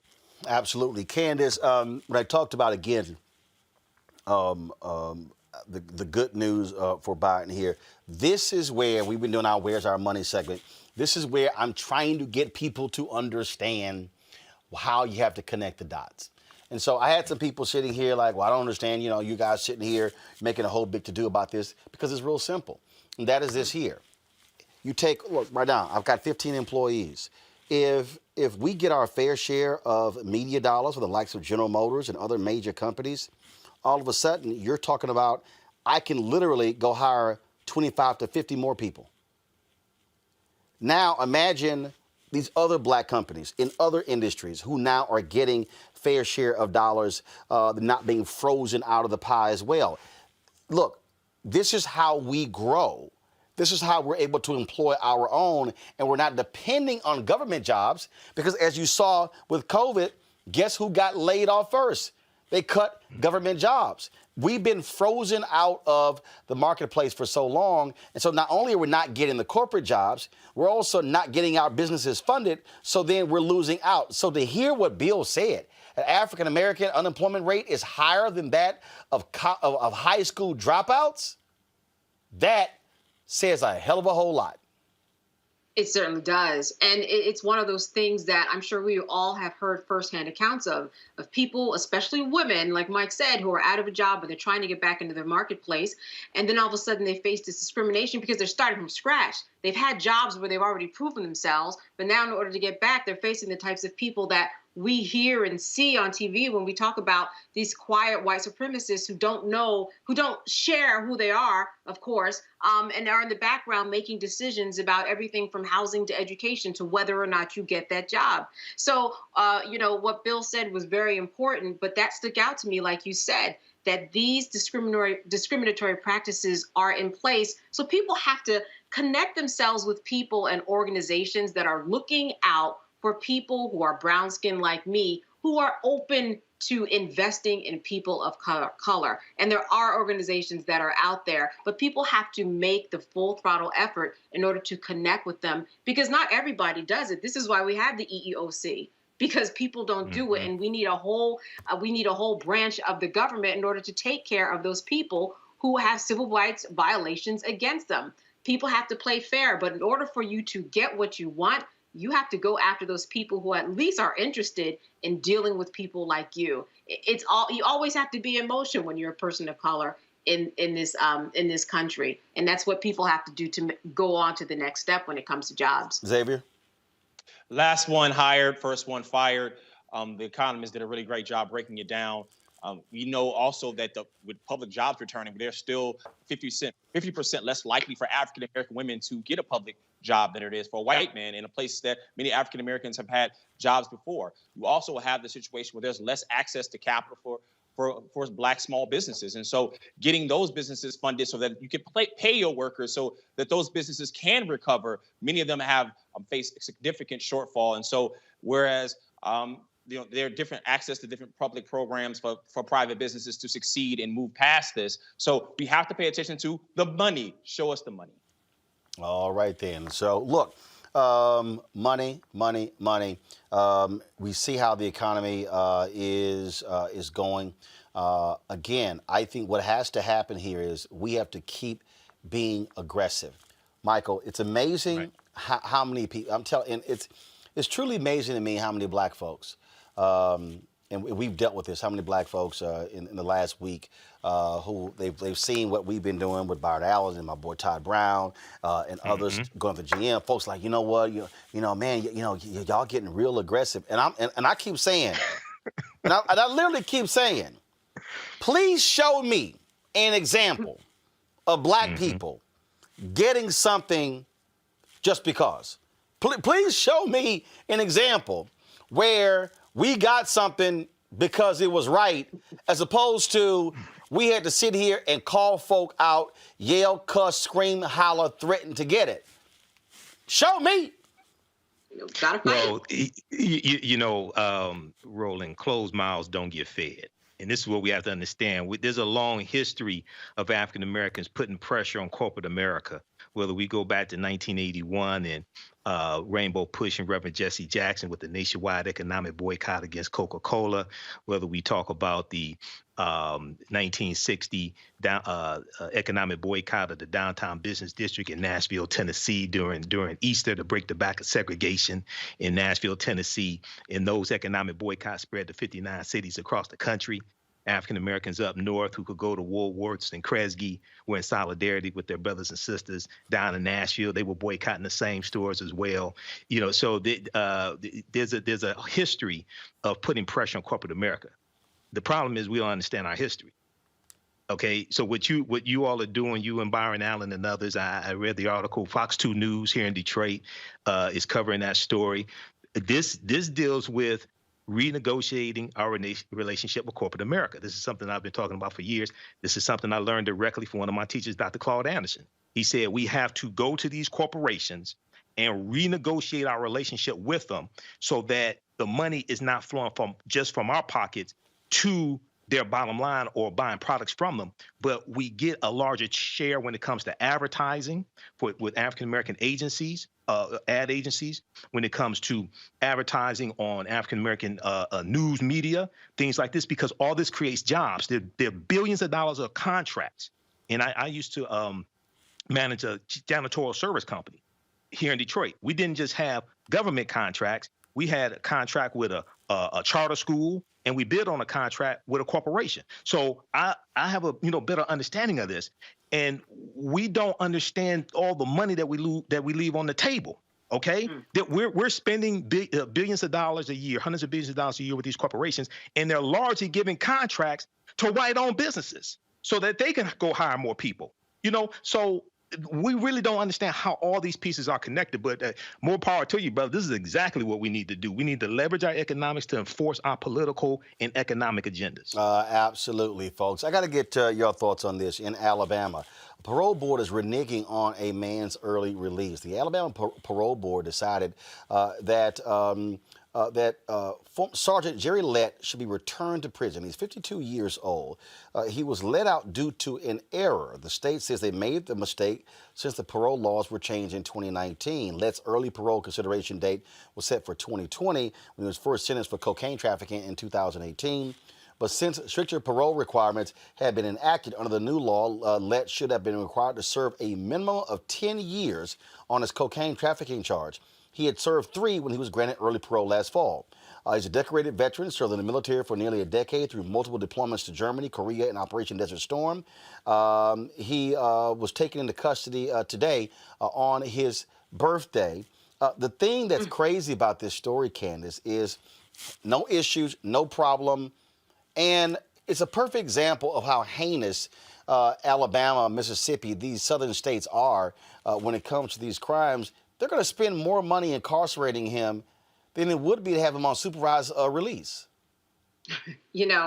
This just doesn't make any sense. I mean, I think that he would even have a case to fight this. They let him out, right? It might have been on a technicality. It might have been incorrect, but you're going to put him back in jail. Now, obviously, from what you're saying, they let him out early parole, but they weren't supposed to let him out.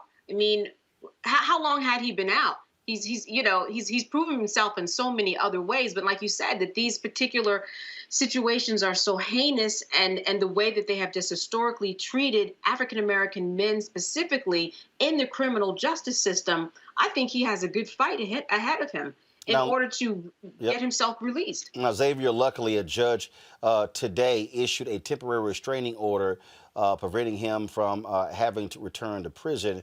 He was supposed to go back into custody today, but Montgomery Circuit Court Judge Johnny Hardwick issued the temporary restraining order citing, quote, Lett's imminent threat of incarceration and the reasonable likelihood that he would prevail on the merits of the case and the lack of harm done to the parole board if there were to be an injunction, among other reasons. That's according to Alabama.com. Candace, and so that's what is And so according to this story, the reprieve stands until Lett's case in Montgomery Circuit Court is resolved. Thank God you have a judge with some common sense in Montgomery County, Alabama. Yes. Yeah, but absolutely. Roland, like justice is expensive.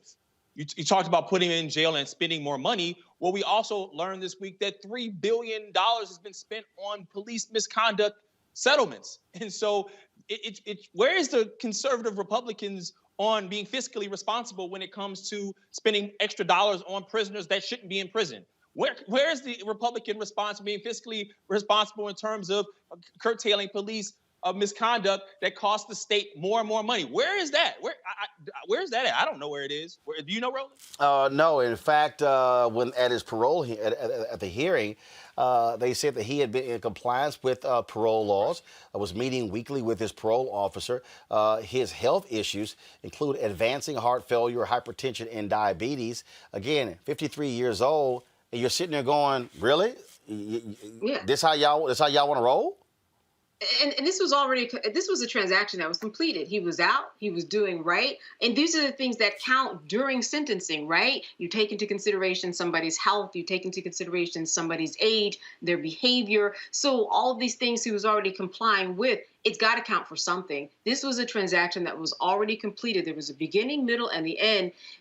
It's a difficult argument for it to make sense that he go back. It really is. That's why I'm not surprised that he's out, because it just on his face does not make sense to put somebody back in jail like that. Well, again, that's the craziness you see when it comes to places like Alabama. Speaking of another southern state, let's go to South Carolina, where a sheriff's office in Greenville County, South Carolina, two of his sheriff deputies are facing a lawsuit after a black man claimed the deputies used excessive force against him. Folks, where did we show you this video? Where they were trying to pull this man out of the car. He falls to the ground. They literally slam the door, against his head and neck, as if this was somehow a joke. The incident took place in April 2019. It shows Stephon Hopkins. He was handcuffed, again, being pulled from the back of a patrol car, violently thrown to the ground, and the deputies slams the door on his head. We're going to show you this video in just a second. I've got it queued up right now. Folks, it's absolutely crazy, and it's not like these cops did not understand what was going on, but slamming it on his head was intentional. It was intentional. And so we're getting the video ready right now. And again, what I keep being reminded, Candace, by these people is like, oh no, just a few bad apples. And then you literally hear them laughing about it. Watch this. Then you put your handcuffs around. Like 16. You put your handcuffs around like around your fucking wrist like brass knuckles and punch me in my fucking hand. Can you give me some assistance at the jail here? Man, I'm be out here with your people. Come on. Get the fuck off me, man. Get the fuck off me, man. You hit me in my fucking eye with no fucking handcuffs like fucking brass knuckles, man. Then you trying to fucking tie that shit up on me like that, man. All right, I'm out your car. Oh, Lord, yeah, oh, yeah. Oh, yeah, I'm on camera. Hell no, man. Hell no. Hell no. Come on, let's go. Hell no, you just closed my fucking head up on it. You put my head down there and hit me in my fucking head. Come on, let's go. Delivery. Hell no. Come on. Hell no, that was your last fucking strike right there, buddy. Man, get off me. Get off me, man. Get off me, man. Get off me, man. Get off me, man. That shit was uncalled for again. Man, you gonna get fired, dog. You're doing it to yourself. Man, you put my fucking head in that door and slammed it. You're doing it to yourself. Cameras on out here. Mine is on. I turned it on just for you. Man, hell no, man. Hell no. That was it right there. That was it right there. That was it. I know this shit on camera. That's a lawsuit. Yeah, I turned my camera on just for you. Yeah, that was a fucking lawsuit. Man, you come on, man. You just put my head in the door and slam it. That's a lawsuit, bro. Okay. Xavier, you heard him say, oh, hell yeah, your camera on. And you heard him just say that. That's a lawsuit right there. He knew the moment they slammed that door against his head, he's like, oh, yeah, make sure your camera's on. I turned the camera on just for you. How heinous is that? I decided to commit an act of criminal intent. And I wanted to put the camera on just to show America I can get away with it if I want to. He pulled. And I'm not even afraid. I'm not afraid, but I'm gonna pull you out of the squad car where you've already been secured and detained, and then I'm going to then assault you with a door. Took an extra second, stepped back, and slammed it on the man's head. I mean, it's clear as day what this officer was doing, and thought it was funny. He took pleasure in his heinous crime that he committed against this gentleman. It's disgusting. Candace? You know, the only thing that was right about this video was when this guy who was detained said, "You're going to get fired." He's exactly right. Because there is no way that this officer can defend himself for using that type of force on someone who was just quietly sitting in a car. So what, he was running at his mouth. We know that that's going to happen. And we know that the defense that police officers have is, you know, they use reasonable force in order to detain a suspect that was out of hand. He wasn't out of hand. So I will say this, that young man sitting in that car was correct when he said, "You are going to get fired. It is going to be a lawsuit." And because this video is being shown right here and has been shown in other places, watch it come true. The brazenness, though, of police officers, the privilege of these police officers, the wherewithal to think, why not just commit assault, battery, underlying felony, and get away with it? I've got the camera. It's no problem. That's the typical disposition that we see. We just don't see so many people like this calling them own selves out. This is ridiculous, and there's going to be more to come on this. Mike? Well, you know, Roland, it's a few things here. One, if the sheriff just turned the video on for this gentleman here, Mr. Hawkins, I think his last name is Hawkins. If he just turned it on, Mr. Hopkins. If he just turned it on for Mr. Hopkins right before the assault, then my question would be, why wasn't your body camera already on at the beginning of interactions with them? One. Two, remember when Donald Trump was speaking in front of police officers and he said, when you put them in the car, you don't have to put your hand over their head and say, "Watch your head."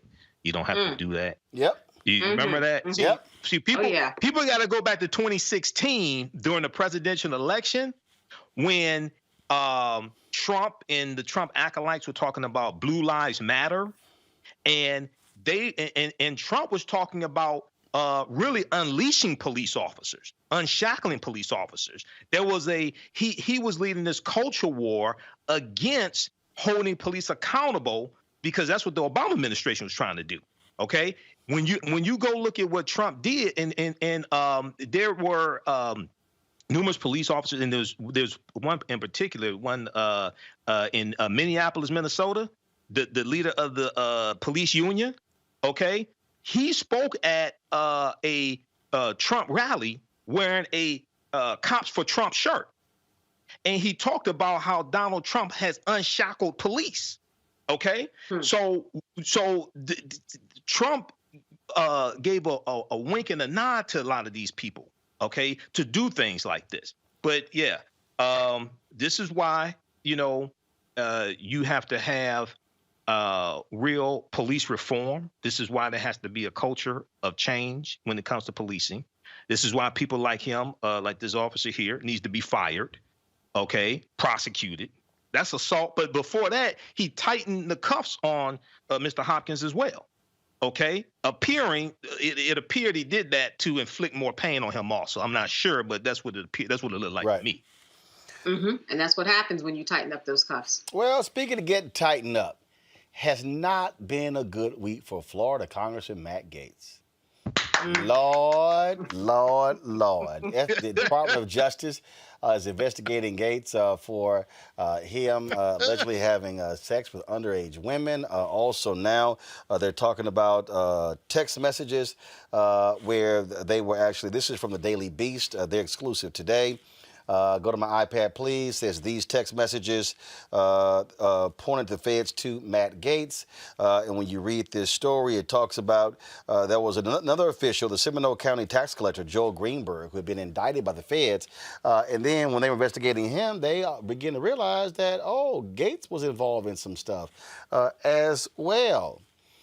Then he goes on Fox News and tells Tucker, don't you remember your wife and I had dinner with this young woman? You remember? And Tucker's like, no, pimp. I don't know what you're talking about. I don't know what you're talking about. And here's the other deal that's quite interesting. You know, Fox News loves to talk about, you know, scandals. Matt Gaetz was on Fox News 18 times in March. There's been no mention of Matt Gaetz on Fox News in the last 3 days. I wonder why. The folks at Vote Vets, they put out this 30-second spot. Check this out. Conduct. Sex trafficking a 17-year-old girl.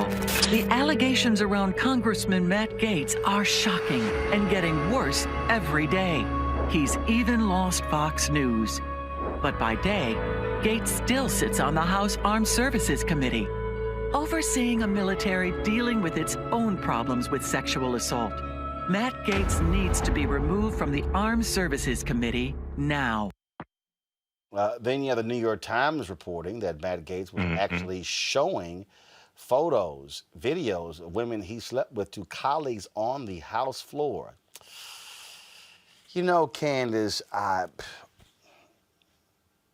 really and truly. What'd he say? I don't give a damn about punk ass Matt Gaetz. I hope they lock his trifling ass up. Oh, I hope they throw. And then he comes out and says he's been talking to Fox News, Newsmax, and others about a job. Fox News like, oh, the hell you had? No, we ain't. Oh, no, we ain't got no interest in you, dog. Oh, no. And very few are defending because this pompous, arrogant, ignorant Florida Republican. That's what he is. He's getting every damn thing he deserves.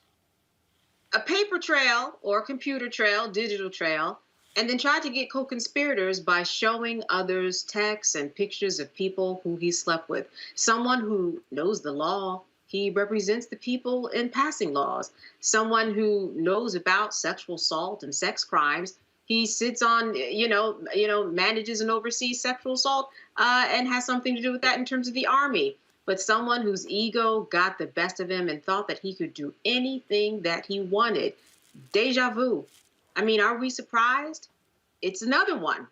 Here we go again. This weekend is the weekend where Democrats are getting together to make sure by that next week, he's gone.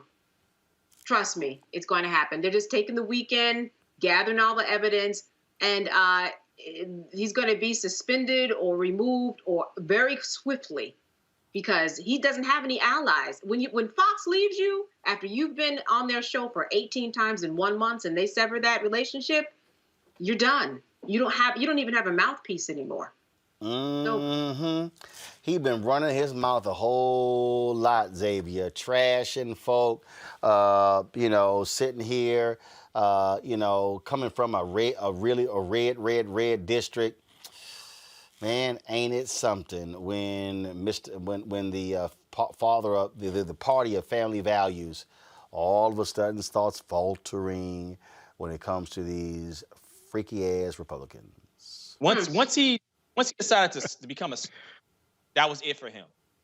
That was the beginning of the end for him when he went on Tucker Carlson's show and said, and basically, I'm in trouble. We're all in trouble together. And that's when he showed other Republicans that he was willing to do whatever to save himself. And he was under investigation with Bill Barr leading the Department of Justice. So this wasn't a Democratic attack where he was trying to claim that there was a conspiracy against him. And also, he's shown his history. Reports come out with he and a few of his buddies were putting bounties on interns and women staffers down in the state of Florida and targeting Florida State University students. And so his past has caught up with him big time. And paying for sex with Cash App, I mean, leaving the absolute easiest paper trail, easy guy to find. He's been sloppy, and that's why they've called him Creepy Gets. Mm. And you know what? He's probably going to start. He's probably going to start giving up whoever co-conspirators he was with. It couldn't have been just him. He wasn't functioning by himself. He's got something on some. Listen, he felt comfortable enough to show other people what he was doing. So those other people that he was showing, who are they? He's got something on them. We're going to hear more. We're going to hear more from his group of people, his collective, I'm sure. Here's that point, Michael. This is from the New York Times. Go to my iPad. Multiple people told CNN that Gates had a history of showing off nude photos and videos of women that he said he slept with to colleagues on the House floor. Ooh, he talked a lot of smack on TV and Twitter. Michael, Matt gonna need a good lawyer. Matt's gonna need a team of lawyers. Okay, number one. So this is a number of different things here, Roland. First of all, this is karma. This is universal law. This is the chickens coming home to roost. So I'm loving this. But there was one report that the allegations of Matt Gaetz using drugs like ecstasy. That will make a whole lot of sense because half the time when I hear Matt Gaetz, he sounds like he's on drugs. Okay, I'm serious. Half the time when I listen to him, I think he's using Donald Trump Jr. stash. Yeah.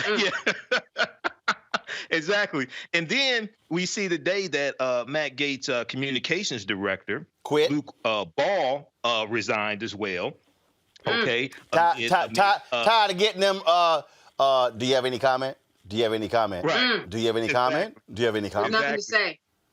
But so then you have the investigation from starting with the Bar Department of Justice. This could very well involve having sex with underage girls. Okay.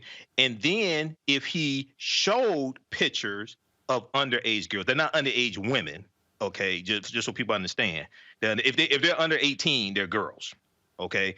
But if he showed pictures of women under 18 or girls, whatever, then that's child pornography. That's right. Okay? The FCC jumping in. So he'd be in possession of child pornography and then showing child pornography to other people. The other people he showed it to, they're not witnesses. He tried to draw in Tucker Carlson on Tucker Carlson's show and try to make and Tucker Carlson could possibly be a witness now. But the other thing is, and I can't take credit for this punchline, David Jolly on MSNBC said this, former Republican, but he said the reason why Tucker Carlson said that he didn't remember that dinner is because maybe Tucker Carlson wasn't at that dinner with his wife. Maybe Tucker Carlson at dinner with another woman, right? He's like, oh no, I don't remember that. Okay, but so this is a whole big mess, and I'm loving this. This is karma. This is universal law.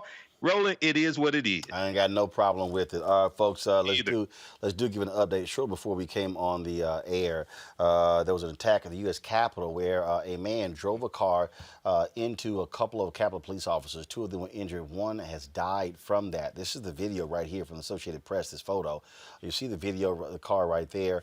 They came onto the scene. He's been identified as 25-year-old Noah Green. He apparently charged after the officers with a knife. He was shot and killed, according to his Facebook. He is a follower of the Nation of Islam, Louis Farrakhan. Nothing has been confirmed from the Nation of Islam with regards to that. If y'all have the photo of Noah Green, please go ahead and show it. Again, one officer is dead as a result. This is a photo right here of Noah Green. The man who police shot and killed today at the U.S. Capitol. It is on lockdown. And again, no motive to understand what took place. President Joe Biden has ordered flags to be flown at half-staff as a result of the death of that Capitol Hill police officer. That's that officer right there who was pronounced dead. Again, two officers were injured. One seriously who passed away at the hospital. And so it has been a difficult year for the Capitol Hill police officers. They suffered several suicides. One person died in the January 6th insurrection, and of course that officer dying today. And so Again, folks, apparently Noah Green, Facebook has already taken down his Facebook page. And he wrote this on March 17th. Apparently, he had lost his job. He said, I was on the right track and everything I had planned was coming into existence. It required long hours, lots of studying and exercise to keep me balanced while experiencing an array of concerning symptoms along the path I believe to be side effects of drugs I was intaking unknowingly. That's what he wrote on March 17th, signing as Brother Noah X. So certainly a horrible story there. And as we get more details on that, we certainly will pass those on. Got to go to a break. We'll be back on Roland Martin Unfiltered with our Education Matters segment, talking about all the money, billions of dollars in the American Rescue Plan going to schools. How are they going to spend it? We'll discuss that on Roland Martin Unfiltered.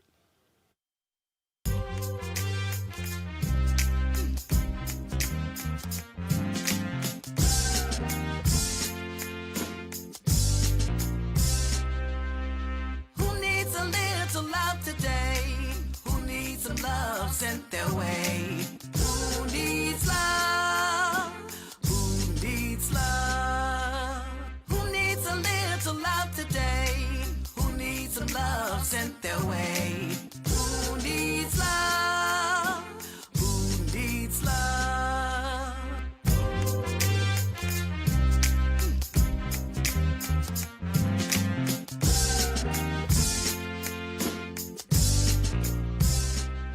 I'm Deion Cole, and you're watching Roland Martin Unfiltered. Stay woke.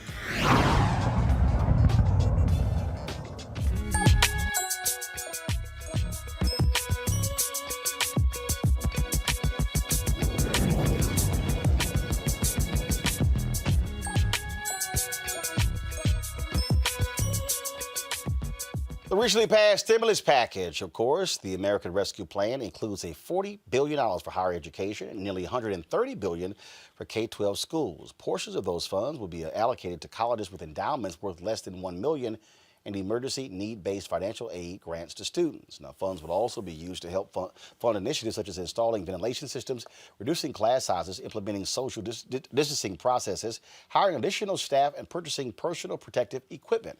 President Joe Biden said this is aimed at really trying to get education rolling in this country and trying to make sure that people don't fall through the gaps as we continue to weather this pandemic. Joining me now to discuss this is Darrell Bradford, Executive Vice President for 50 CAN. Folks, 50 CAN, a group I'm on the board of directors, and we actually share offices with them here at Roland Martin Unfiltered. Darrell, this is one of the largest infusions of money by the federal government in education in a very long time, some say ever. Yeah, I mean, it's ludicrous. Look, first of all, thanks for having me. It is a ludicrously large amount of money. If you think about the fact that when President Obama did the stimulus in 2008, 2009, there were $4.6 billion that were used as sort of like discretionary funds to spur innovation and all this other kind of stuff.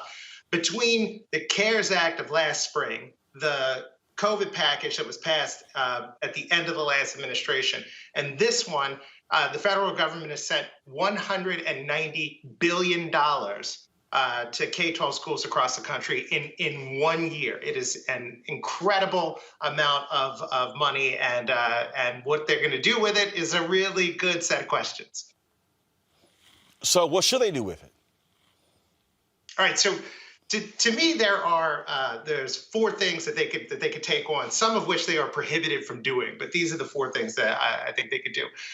The one big thing they could do is decide that they want to modernize all school finance formulas across the country to respect where kids want to go to school, regardless of where they live, right? And to unwind the sort of racist legacy of residential assignment and red line housing policy and how that affects schools. And that's like a big ticket item. Nobody's talking about doing that, but I think people should be doing that.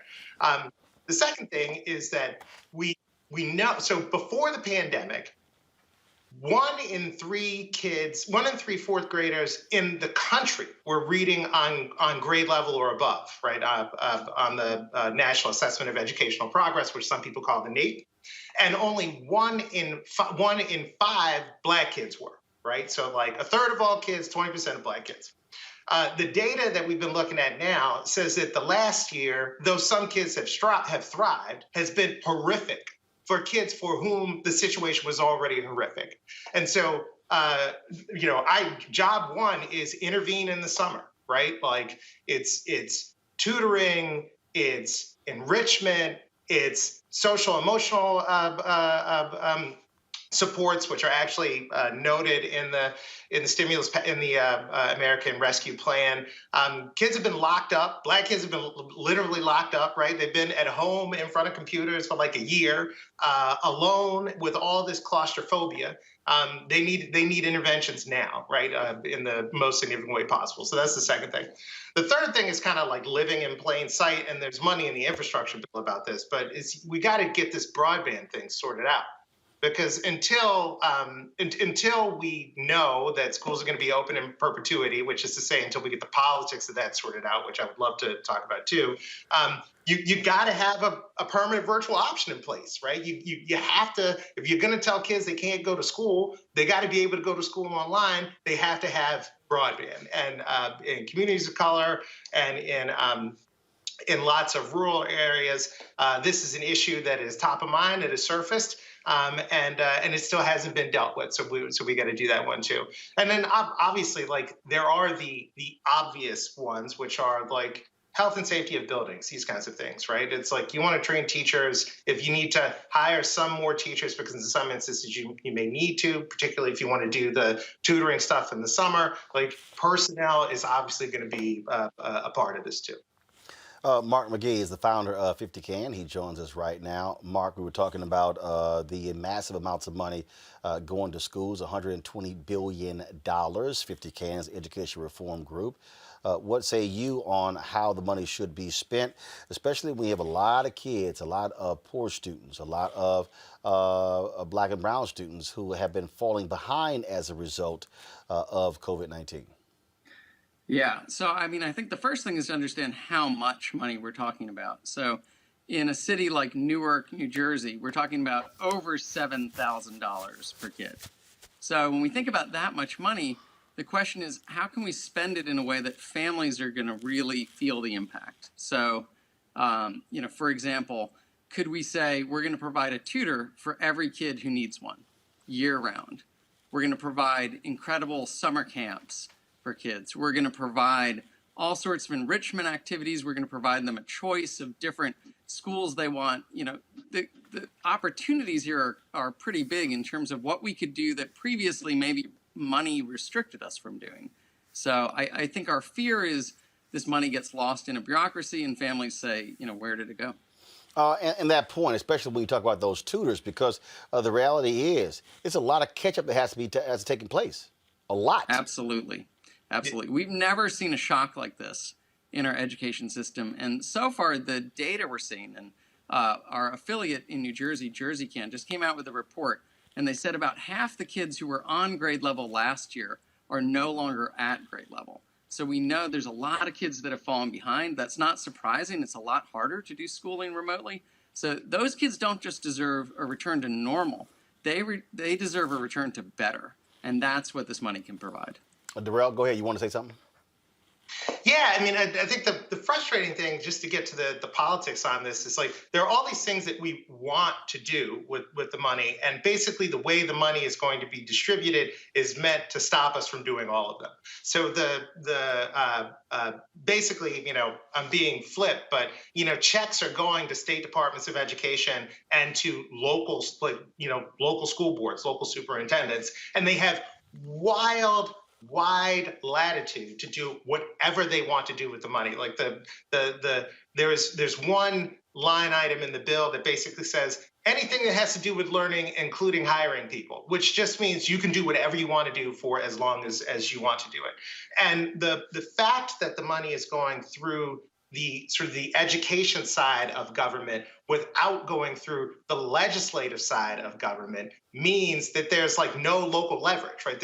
There's very little opportunity to do like modernize the school finance formula or have massive community input about policy decisions like Mark mentioned, where like, yeah, we could hire, some tutors, or we could give every kid a tutor, right? At this, the $7,000 in Newark is on top of the 30 that is already being spent. Like, you're getting into an area there where you could have incredible discussions about like front loading, paying for college, and all these other things, and it's very difficult for that conversation to be had with the way the money is being distributed currently. So, Mark, lots of money coming. We got parents who are watching, people saying, "Hey, what can I do?" What should they be demanding of their school districts, their school leaders, principals, and administrators when it comes to this cash infusion? Yeah. So I think the first step is transparency. What we should be demanding is a plan. So all that money coming into Newark, all that $7,000 per kid, that should be accounted for. And what we deserve from school boards is exactly how they're going to spend the money, and not before they've spent it. They should come out with a plan. They should encourage public input, and parents should know how they're going to get a full $7,000 worth of benefit for their kids. Questions from my panel. Let's start with you, Xavier. Yeah, I think it's show me the money, and that's the important part. The accountability of where dollars go, modernizing, and putting this. Having some audio issues with Xavier, so guys, let me know when that's all sorted out. Let me go to Candace. Candace, your question for Mark and Darrell. My question is in terms of any type of social services support, because often young people need this type of support. I mean, from whether it's a haircut or clean laundry, that's also a part of it. And when they are at home and have been home for the year, we've seen that their home problems have been magnified. Yeah, I mean, SEL, social emotional learning, like these things they're ticked off rightfully in what these funds should be spent for, should be spent on. To me, what is missing there, though, is that if you're going to have a strong SEL intervention for kids in a town, in a neighborhood, you have to actually involve the organizations of the town and the neighborhood. And school districts or schools have varying levels of doing that when they, when we're not in a pandemic. Which is why part of this challenge is a political one. We have to get, like Mark said, there has to be transparency around the money. Like, people have to know what you want to do with it. There needs to be a window of opportunity for community groups and vendors and local folks. Like I heard what you were talking about earlier. Like there are lots of local organizations that can support the work of catching kids up and making them whole, and they need a seat at the table. And right now, the process is not structured to give folks, local folks who know their communities and who know their kids best, the same opportunity to be, part of the solution that school districts have. Mark? Absolutely. I'm sorry. Coming into the district, it doesn't have to stay there. I'm sorry. So, Mark, go ahead. Sorry, I was just going to say, as Jarrell was saying, we have so many assets in our communities that can help kids with mental health, that can help them recover from this difficult year. And the way the law is structured, 90% of the money goes into the school district. But we know it doesn't have to stay with that school district. They can distribute it out. They can bring community partners in, and we can make this a collective effort to catch kids up. Michael, go ahead. Okay, I'm sorry. I think I missed part of Jarrell's answer there, but what I wanted to find out more about was opportunities when it comes to getting contracts to fulfill some of these services, especially for African-American owned businesses. Could you talk more about that, whether it's educational services, janitorial services, any types of contracts that are going to be involved in this? Yeah, I mean, so one of the things at 50CAM we talk about, and I heard it earlier, we don't want to go back to the way things were before, right? Mm-hmm. We'd like to have education be something that the community is a part of, where kids are finding their own path in a way that that they never could have before. So there's an opportunity to do something better, not simply to do what we did before.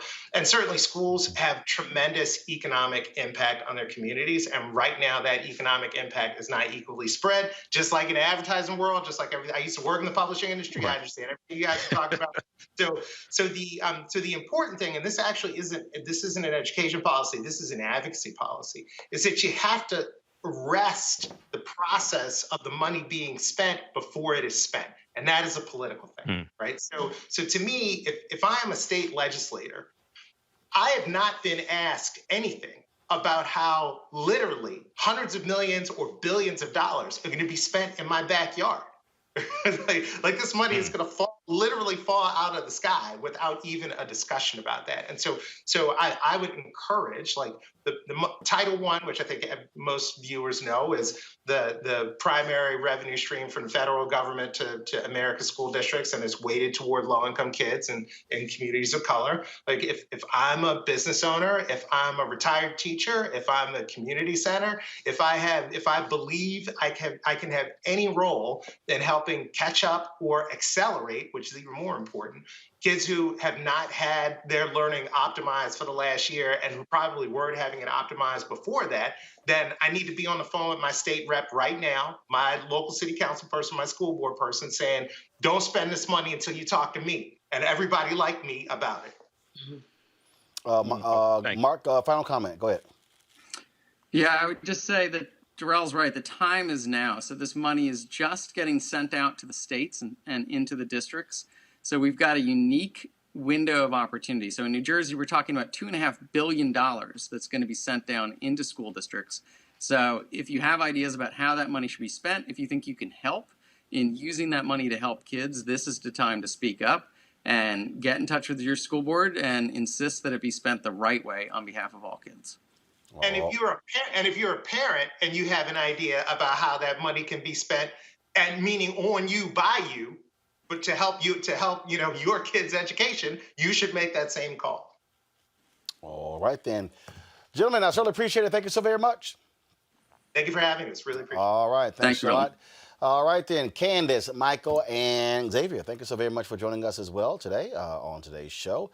Folks, again, if y'all want to support what we do here at Roland Martin Unfiltered, our goal is to get 20,000 of our fans contributing an average of $50 each for the course of the year, $4.19 a month, 13 cents a day, what it comes out to. Can't afford that. You can give less, you can give more. It's really up to you. We don't actually place any number on you. You can do so via Cash App, $RM Unfiltered. Hey, Matt Gates, you can Cash App us too. PayPal.me/R Martin Unfiltered. Venmo.com/RM Unfiltered. Of course, Zelle is Roland at RolandSMartin.com. As always, we end the show rolling the list of members of our Bring the Funk fan club. Guys, y'all started too early, but that's supposed to start it so that people can see their names. They're paying for it. All right, so that's it for us. I'm going to see y'all Monday. Don't forget, if you go out, please wear your mask. Please be protected. Have your hand sanitizer. Social distance. Let's keep each other safe. If other folk want to kill themselves, that's on them. You don't have to do it. All right, y'all? I shall see y'all later. I'll see you on Monday. Have an absolutely fabulous weekend. Holla!